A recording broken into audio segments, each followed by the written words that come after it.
네, 코로나 바이러스 감염증 19 국내 발생 현황을 말씀드리겠습니다. 9월 4일 기준으로 국내 발생 신규 확진자는 189명이 확인되었고 해외 유입 사례는 9명이 확인되어 총 누적 확진자 수는 2842명입니다. 위중 중증 환자는 157명이며 어제는 2분이 사망하셨습니다. 서울 성북구 사랑제일교회 관련하여는 13명이 추가 확진되어 현재까지 총 1152명이 확진되었습니다. 사랑제일교회하고 관련된 추가 전파 장소로는 종교시설이 11개, 요양시설이 4개, 의료기관이 4개 등 총 27개의 장소에서 193명이 발생하였고 접촉자 조사와 관리가 진행 중에 있습니다.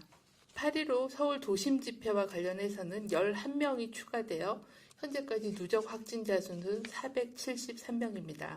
서울 송파구 서울 아산병원 관련해서는 환자 3명, 보호자 3명 등 총 6명이 확진이 되어 추가적인 조사와 조치가 진행 중에 있습니다. 대구 북구 소재의 동읍빌딩 지하 1층에서 동충화초에 대한 사업 설명에 관련해서 접촉자 조사 중에 10명이 추가되어 현재까지는 총 25명이 확진이 되었습니다. 부산 연제구 오피스텔에서 부동산 경매 관련된 모임, 설명회 등을 통해서 현재까지 추가로 8명이 확진되어 누적 확진자는 13명입니다. 격리 중인 환자 현황에 대해서 말씀을 드리겠습니다. 최근 2주간 격리 중인 환자가 2,204명이 증가하였으며 격리 중인 확진자의 연령별 분포를 보면 50대가 940명으로 19.9%, 그리고 60대가 924명으로 19.5%입니다. 또한 70대가 482명으로 10% 순으로 60대 이상의 고령자가 상당수를 차지하고 있는 상황입니다. 격리 중인 환자 중에 위중 중증 환자는 157명으로 연령별로 보면은 80대 이상이 37명으로 24%, 70대가 67명, 60대가 30명으로 60대 이상에서 많은 비중을 차지하고 있는 상황입니다. 참고로 저희가 위중 환자는 그 인공호흡기나 에크모 또는 CRRT 같은 그런 중환자에 해당하는 치료를 받는 환자를 얘기하고 중증이라고 하면 산소 마스크 및 고유량 산소요법을 받는 환자를 얘기를 합니다. 이들 위중이나 중증 환자가 모두 다 중환자실의 입원 치료를 받고 있는 것은 아닙니다. 그래서 위중 환자의 숫자와 중환자실의 치료 환자 숫자는 좀 다르다라는 그런 부가 설명 말씀을 드립니다.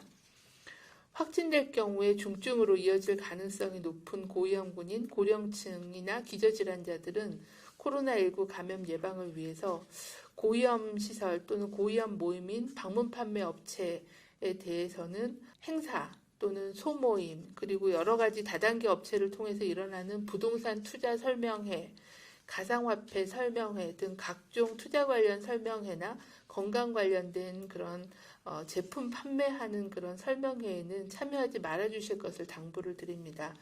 수도권 지역에서 시행 중이던 강화된 사회적 거리두기 2단계 방역 조치가 9월 13일까지 연장 시행되었습니다. 국민들께서는 코로나19 예방을 위한 방역조치 준수를 해주실 것을 요청을 드립니다. 수도권 지역에서는 일반 음식점 등을 이용하실 경우 밤 9시부터 다음날 새벽 5시까지 현장 이용이 금지되므로 포장과 배달을 활용해 주시길 바랍니다. 프랜차이즈형 커피, 음료 전문점뿐만이 아니라 추가로 프랜차이즈형 제과 제빵점, 아이스크림점의 경우에도 영업시간과 관계없이 매장 내에서의 취식이 금지되므로 포장과 배달을 활용해 주실 것을 요청을 드립니다. 다시 주말입니다. 다른 사람을 만나는 행위 자체가 감염 전파를 유발할 수 있는 행동이 될 수 있으므로 주말 동안에는 외출, 모임, 여행 등은 연기하거나 취소해 주시고 가급적 가족과 함께 집에서 안전하고 건강하게 시간을 보내주실 것을 부탁을 드립니다. 지금의 감염 규모로는 일상을 회복하기에는 위험 요인이 여전히 큰 상황입니다. 현재 유행을 확실하게 통제하지 않으면 높은 전파력 때문에 언제든지 기하급수적인 급증이 가능할 수 있어 사회적 거리두기와 추적 조사로 지역 감염의 연결고리를 확실히 차단하는 게 필요합니다. 이번 주말에도 긴장감을 가지고 코로나 극복 방역 실천에 참여해 주시기를 요청을 드립니다. 방역당국과 지자체도 모든 역량을 총동원해서 방역수칙 점검과 환자 수칙에 적극 나서서 전파를 차단하도록 최대의 노력을 다하겠습니다.